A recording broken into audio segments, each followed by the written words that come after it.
علي محمود صاحب ال25 عام وتاني صفقات النادي الأهلي بعد أكرم توفيق في مركز نص الملعب. تعال أوريك كل حاجة ليه ونتكلم عنه شوية في الفيديو ده، يلا بينا. علي لعيب أشول وحريف جدا، وأهم ما يميزه إنه بيقدر يسجل كمان أهداف جميلة جدا زي الكورة اللي قدامك دي اللي أخدها على طول وان تاتش في الزاوية البعيدة زي ما الكتاب بيقول على حارس المرمى، صعبة وبعيدة وهدف جميل. الكورة دي برضو اللي هياكل فيها باك شمال إنبي وياخدوا حتة مراجيح وياخدوا على طول على الثابتة ويحطوا الكورة بشماله زي ما الكتاب بيقول في البعيدة لا تصد ولا ترد. عنده تسديدات قوية جدا برجله الشمال، وده جول جديد لعلي محمود وجول صعب جدا جدا جدا. وصعوبة الجول ده ان الكورة اصلا في مكان صعب تحت رجله على طول، جسمه مش معدول، ولكن الراجل ده هيقدر يطلع من الكورة دي تسديدة قوية جدا رغم ان مكانها صعب وجسمه مش معدول، ولكن قدر يحطها بشكل ممتاز. علي من اللعيبه اللي بتحب تهرب على الاطراف كتير رغم انه بيلعب مركز رقم 8. وتعالى اتفرج هنا وهو بيرقص محمد شكري بيوري له العصفوره وبياخده حته كده بفنت جميل وقدر يكسب منه ضربه جزاء في ماتش الاهلي وانبي. ده اسيست جميل ومميز جدا من علي حمدي في ماتش انبي وبيراميدز بعد ما رقص مصطفى فتحي والشيبي وعمل كرة ارضيه برازيليه عرضيه لاقطاي اللي ما رفضش الهديه وحط هدف جميل. انا كلمتك في بدايه الفيديو انه بيقدر يسدد تسديدات قويه جدا. اتفرج على الكرة دي اللي تقريبا على بعد حاجه و30 ياردة وحط كوره قويه وتسديده جميله. ابدا معايا بقى بالكرة دي اللي الراجل عمل فيها كل حاجه صح، من بدايه التحرك اللي سرق فيه المدافع وكمان الفيرست تاتش من مره واحده اخد الكوره على طول بتسديده ارضيه قدام بسام لا تصد ولا ترد، ولكن للاسف العارضه حرمتنا من هدف جميل لعلي وهدف كان هيكون عالمي. اسيست جديد وباص جديد على طول وثرو جميل من علي لشريف حتحوت بيقول له روح هات جول رقم 8 كما يجب ان يكون.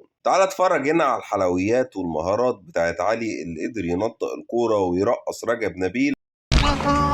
يا عمود يا فقري، حرفيا خلاه يعمل علاج طبيعي لظهره بعد الكورة دي وبعد الترقيصة دي، وقدر يكسب منه كمان ضربة جزاء لأن الراجل بقى شكله وحش جدا. أنا هنا بقى أوريكم هو بيعدي وبيرقص أكتر لعيب وأصعب لعيب ممكن يترقص في الدوري المصري، مروان عطية، وحتة شراب كده حتة خماسي عدى الكورة منه بمنتهى السهولة والمهارة وقدر يعدي منه ويعمل هجمة خطيرة. تعالى أوريك بقى هنا وهو بيدي جده عبد الله السعيد كوبري جوه ال 18. لعيب أعصابه باردة عنده مهارات فردية وفنية كبيرة جدا زي ما انت شايف كده، وجده عبد الله بيقول له لا يا حبيبي مش انا اللي اخدت الكوبري والله ما انا. وبكده تكون دي تاني صفقات الاهلي في نص الملعب بعد اكرم توفيق.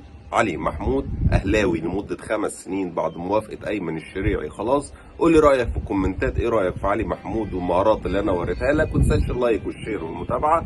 وبس كده، سلام.